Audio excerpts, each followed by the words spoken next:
Hey, this is Andy with Rocket City Pinball. I'm going to walk you through the details on the Doppelganger correction kit for Venom.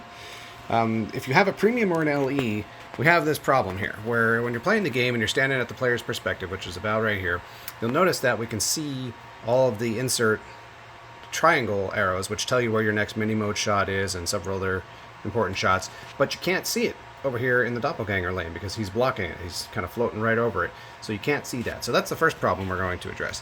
The second problem is Stern tried to address it by adding this little acrylic piece on here, but if you look at the first Doppelganger target here, you know, the point of this acrylic that they added was to prevent it from swinging up into the shooter lane, but it's not tall enough. So you'll notice if you hit the ball right as the Doppelganger's coming back, you can still hop over that and end up in your shooter lane, and then the ball hits it. So I've had this happen several times on my game already. So we're going to fix that too.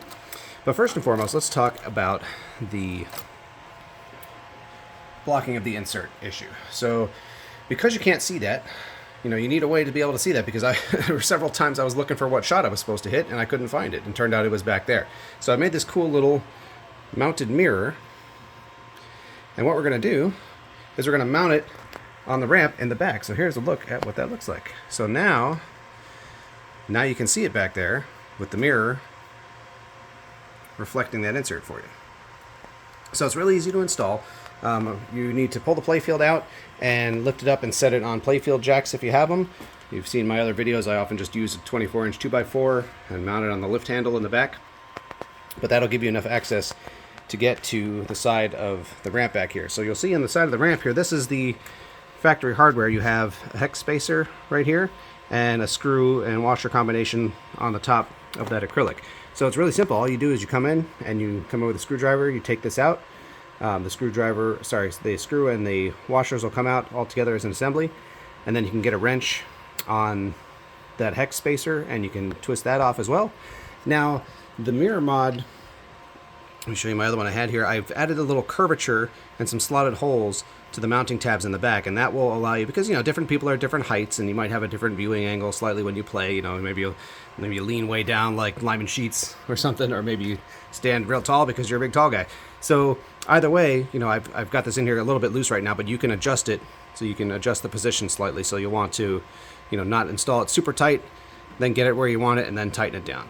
So you can adjust that, but it's, you know, super easy to install. So you just pull that hex sleeve off, set the bottom tab on, put the hex sleeve back on, tighten it down, and at least as far as you can to get it in place, and then do the fine tightening later, and then same on top. So the tab sits on top of the acrylic, and then your screw goes back in on the top. So it's that simple to install, but super duper handy, because now you'll be able to see that insert and you'll know when you need to shoot there and what color it is. So you can see above the Doppelganger now. I messed up my alignment here because I was playing with it. There you go. So that's that.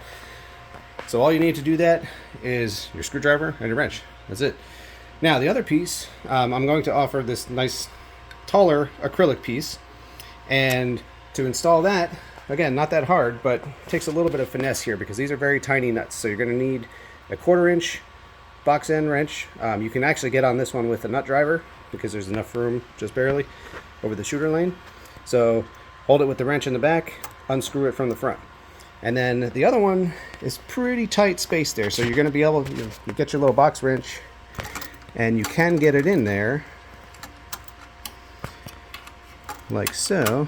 So you can get on that nut and then put your screwdriver on the playfield side and unscrew it and real carefully pull that nut out of there, because it's a small nut, and if you drop it, it could end up down in there. Now there's further in, it does go all the way down underneath the playfield. Up here there's a mech that it could fall on top of, just so be aware. Now when you go and put it back in, when you take the new one, I'm not going to walk you through that because it's just taking the old one off, putting the new one in. But when you go put the new one in, the trick to that process is start with this location, get the screw and the nut installed at this location. Then come forward to this location and put the screw in, so that helps line it up. Once it's lined up, make sure this one's nice and tight so it stays in position. Then pull this screw out just a little bit, and what you're going to do, it's tight space to hold that nut in here. So what I did was I put the nut on the tip of my finger and just pushed it against the back of this. So I ran my finger down in there and held the nut in place, and then you can run that screw in. So it's a little bit of a surgical procedure there, but it's doable without having to pull all this stuff off the playfield because nobody wants to do that. So there you have it. That's the Doppelganger correction kit. Comes with mounted mirror and the acrylic to block the target from getting in the shooter lane. So if you have any questions, reach out. RocketCityPinball.com.